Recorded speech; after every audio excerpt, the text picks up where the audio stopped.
questioning. Mr. Miller, I think I'd like to be able to start with you, if you may. Can you maybe expand a little more in regards to decisions made by the Forest Service or the BLM to move forward with the approval of hazardous tree removal, how they differ from region to region? Thank you, Mr. Tipton. Some districts and some regions are very cooperative. In general, we need to mark the trees and locate them and simply submit a work plan for their removal, and permission is granted and we can take care of the issue in a timely manner. In other cases, we're simply denied authorization to remove trees altogether, and in some cases there's a lengthy delay in the approval process between our submitting the trees for removal and authorization. So it varies. In general, I would say cooperation is very good with hazard trees, but there are exceptions, and those exceptions are troubling because I think the great danger of hazard trees falling into our lines is catastrophic wildfire. And so we're very concerned about that.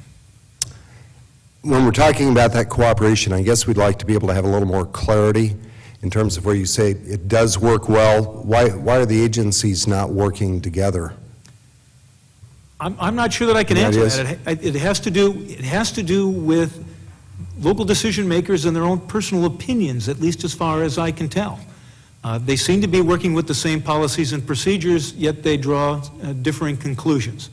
And so we are confused about why one district would come up with opposition to removing hazard trees and the other one would cooperate fully.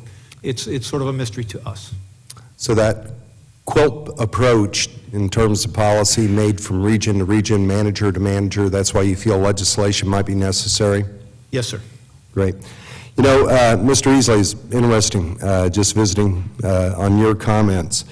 When you were talking about crossing 50 feet, $96,000, did I hear that correctly? What was your actual footprint on the ground? The length of easement that we were Wyrelek was crossing of the BLM land was a 50-foot length of right-of-way crossing the BLM land.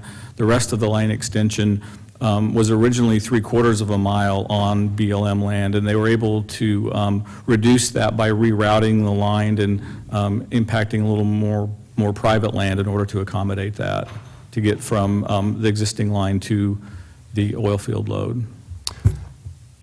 So a lot of money for very little impact. That's correct, sir. Right. You know, one thing that I'm very curious about, I know in Colorado we have a great concern on this as well, and I'll open this up to the panel if others of you would like to be able to comment on this.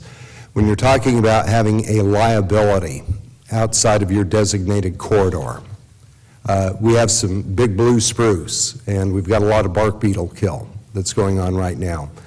What is the actual impact in terms of when you have a tree fall that's not in the corridor, which you may or may not be able to effectively get in and actually treat and be able to take care of, that falls on a line? Who's going to pick up the cost for those impacts? Mr. Chairman, it's my understanding from what we've been told, it's the response that the liability would lie with the electric cooperative. So ultimately in our model, Mr. Chairman, the guy at the end of the line would pick up that bill. Great. Mr. Neal? And I'll agree with Mike. Utilities have paid out for hazard trees that have fallen into the power lines. APS has paid for fires of hazard trees. They were bark beetle trees. The fortunate part, it was only 2 to 5 acres. Now when you say the electric co-op is liable and will pay, you're actually made up of members, aren't you? Real people? Absolutely, and we consider every one of our members very real and very important, Mr. Chairman. Yeah. If you're from an area, interesting looking down the list, the expanse of the West in particular that we're covering right now, you probably have people like we do in our district that are having a tough time right now. Will you pass on those costs to those ratepayers who are currently struggling because of bad management policies that we're seeing? Mr. Chairman, the only people that an electric co-op has to pass costs on to are the end customers at the end of the line. There's nobody else. So effectively what you're telling us is because of bad management policies, inability to be able to get in, treat the right-of-ways, impacts that can fall in from out of the right-of-way areas, we're actually going to be punishing people through higher rates because of bad policy. Yes, Mr. Chairman, my members and also the constituents of everybody here in this room. Well, thank you for that. My time's expired. I'd now like to recognize our colleague from New Mexico, the ranking member, Mr. Grijalva.